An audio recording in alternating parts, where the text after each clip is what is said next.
Are Americans feeling the chill from the north? What happens when one of the biggest sources of tourists suddenly pulls back? Could a Canadian tourism boycott shake some of America's most popular states? Welcome to today's deep dive into the unexpected ripple effects of a diplomatic chill between two friendly neighbors, Canada and the United States. In 2025, tensions over trade policies, climate commitments, and border rules have led to something few saw coming: a massive drop in Canadian tourists visiting America. That's right. Millions of Canadians who once flocked south for beaches, shopping, and entertainment are now staying home or going elsewhere. And guess what? The economic hit isn't just minor. Some states are facing millions, even billions, in losses due to this Canadian tourism freeze. Restaurants are emptier, resorts are quieter, and local businesses that once depended on our friendly visitors from the north are now struggling to survive. So why is Canada boycotting American tourism? What states are suffering the most from this dramatic shift in travel patterns? And how are local economies adapting to this sudden shock? You're about to find out. But before we dive in, don't forget to hit that subscribe button and join our journey through powerful insights and global stories. Welcome to Wanderlust Ventures, where every story uncovers a new perspective. Let's explore the 10 states hit hard by Canada's tourism boycott in 2025, starting with the Sunshine State that's feeling a lot less sunny these days.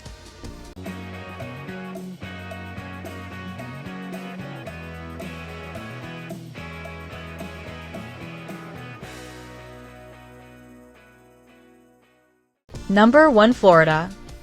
The Canadian snowbird capital is feeling the heat every winter. Thousands of Canadians trade snow for sunshine in Florida, but not this year. Resorts from Miami to Orlando are reporting a 45% drop in Canadian bookings. Fort Lauderdale, nicknamed Canada South, is eerily quiet. The cruise industry, heavily reliant on Canadian passengers, has cut routes or slashed prices. Local malls and outlet stores, usually brimming with Canadian shoppers, are suffering steep sales declines. Florida's tourism board is scrambling to replace the lost market, but Canada was its number 1 foreign visitor source. Can the Sunshine State shine without its snowbirds? Number 2. Nevada. Empty tables in Las Vegas. What happens in Vegas isn't happening at all.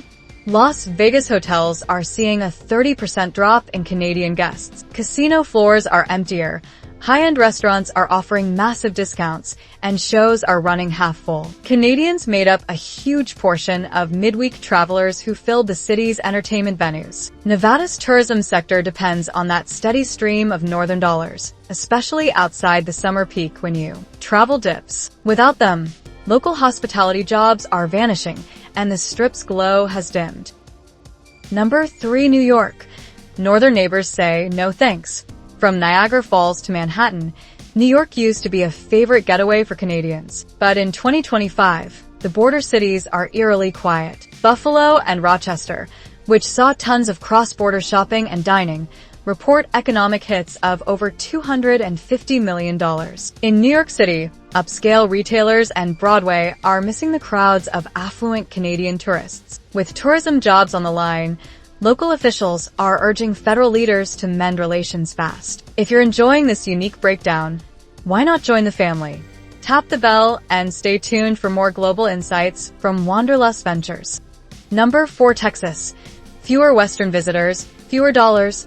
Canadians love Texas for its festivals, rodeos, and warm cities like Austin and San Antonio. But in 2025, Canadian tourism has dropped by more than 35%. Smaller cities that once promoted authentic American experiences to Canadian travel agencies are now struggling to stay afloat. Airbnb cancellations from Canadian guests are up significantly, especially in the Hill Country and Dallas suburbs. Events like South by Southwest and rodeos are seeing leaner attendance and slower sponsorship growth, a direct consequence of fewer northern tourists. Number 5. Michigan. Cross-border chaos hits close to home. Michigan shares one of the busiest land borders with Canada, and in cities like Detroit and Sault Ste. Marie, the loss of Canadian foot traffic is hitting hard. Local hotels, casinos, and family attractions have lost up to 50% of their usual spring revenue. Mackinac Island. a popular Canadian destination, is offering major discounts and advertising in Europe just to fill the void. The Michigan economy thrives on regional tourism, and when that neighbor stops coming, local communities take a real hit. Number 6. Washington. From BC to Seattle? Not anymore. Seattle used to be a weekend getaway for thousands of British Columbians. Now, the border is quieter than ever. Canadian visits to Washington are down by 40%, with ferry services from Vancouver reporting serious losses. Popular shopping areas in Bellingham and outlet malls near the border are virtually deserted. Washington wineries, ski resorts, and nature parks also relied on steady Canadian traffic. Now they're turning to marketing campaigns in Asia to attract new guests. Number 7. Arizona. Desert dreams drying up? Arizona's golf courses and retirement communities used to host thousands of Canadian snowbirds every year. In 2025, that's changed. RV parks are half full. Golf resorts are cutting back services. Local tourism boards report a $300 million loss in Canadian revenue this year alone. Canadian retirees who once spent entire winters in Arizona are now avoiding the U, citing political concerns and rising health insurance rates for foreign travelers. Number 8. Maine. Quiet coasts, fewer Quebec visitors. Where did the French voices go? Quebec tourists used to flood Maine's beaches and towns every summer, especially around Old Orchard Beach and Bar Harbor. Now, restaurant owners and souvenir shops are speaking of a ghost season. The boycott has particularly hurt small, family-owned businesses that rely on repeat Canadian tourists. With tourism accounting for nearly 10% of Maine's GDP, the loss is not just emotional, it's economic survival. Number 9. South Carolina. A surprising casualty. South Carolina may not be the first state that comes to mind, but Canadian tourists love Myrtle Beach and Charleston. That love is fading fast in 2025. Canadian travel agencies have canceled many group packages due to boycott pressure and a weaker Canadian dollar. Golf tourism has especially suffered, with nearly 60% of Canadian bookings canceled this year. Beach resorts are noticing the missing mid-season business, forcing layoffs and early closures. Number 10. California. Hollywood without Canadians. California attracts global tourists, but Canadians were among the most loyal return visitors. In 2025, their absence is being felt from Los Angeles to Napa Valley. Theme parks like Disneyland have seen a 20% drop in international family ticket sales. Napa vineyards have canceled tastings due to low bookings. Even coastal airlines that usually booked solid with Canadian families now offer deep discounts. Los Angeles airport data confirms the plunge. Canadian inbound flights have dropped by 33%. That's a huge dent in California's $150 billion tourism industry. Can this cross-border freeze be thawed?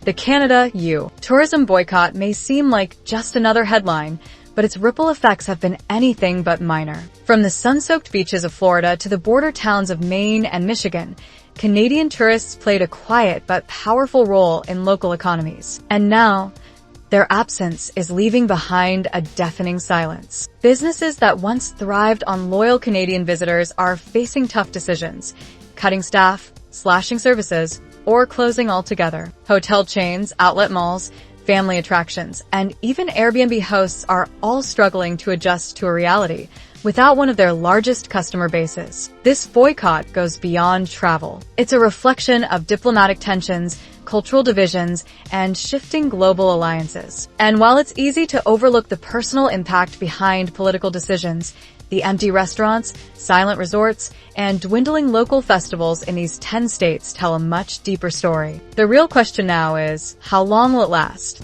Will Canada ease its stance? Or will American states find new ways to replace this crucial market? That remains to be seen. But one thing is clear.